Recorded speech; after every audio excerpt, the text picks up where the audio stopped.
Salam semua, kita bertemu lagi dalam reaction drama bersiri Rumah Tanpa Luka episod ke-18. So jom kita tonton. Kamu seorang ni? Hah?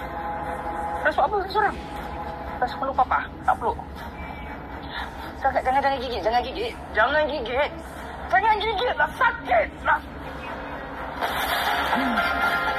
Oh Allah.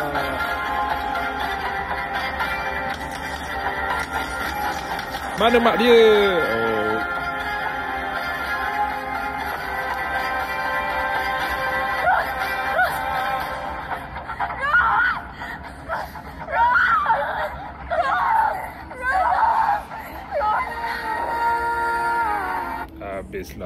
Habislah Hayan. Dia tolak Ros sampai jatuh tangga kat eskalator. Tapi macam mana kalsung kat bawah. Tapi Dahlia nampak lah. Dahlia nampak rasanya sebab Dahlia kat atas satu level dengan Hayan tu.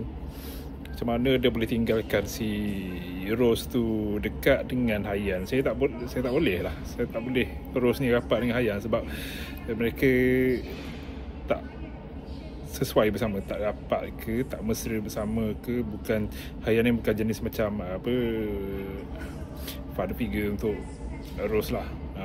Tak reti jaga anak.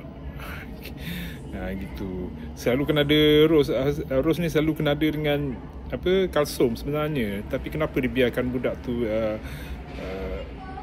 itulah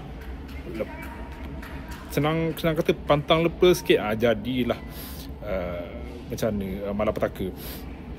So kalau dah Ros jatuh dekat tangga bergolek-golek gitu,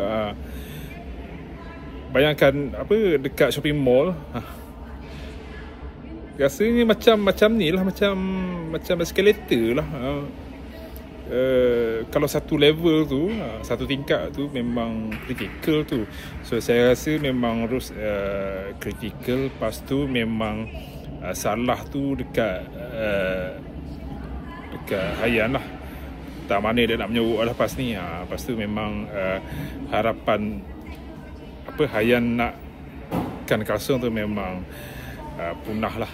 Memang tak ada harapan. Apatah lagi harapan ayah kalsung tu nakkan Hayan jadi suami kepada kalsung memang tak boleh lah, sebab kalsung dah kahwin dengan Q. So ni episod ketiga terakhir sebelum kita tinggal 2 episod lagi. So saya rasa ramai penonton tak boleh nak tengok scene apa yang berlaku kat Ros. So benda ni pun jadi kat minggu-minggu akhir. So memang dia simpan untuk menunjukkan Hayan ni seorang yang tak berguna lah. Cuai dia sebab Dahlia tinggalkan Ros dengan Hayan. Lepas tu kalsung pun tak berada sama. Tapi itulah skrip je. Skrip dia macam tu. Tak pandai scriptwriter ni dah buat skrip. Macam benda tu terlalu konvensional untuk watak-watak ni untuk jadi macam tu. Ceritanya time tu Dahlia belum pergi tandas. Dia pergi jumpa ex dia. Time tu lah Hayan tiba-tiba datang. Silap timing. Jumpa lagi.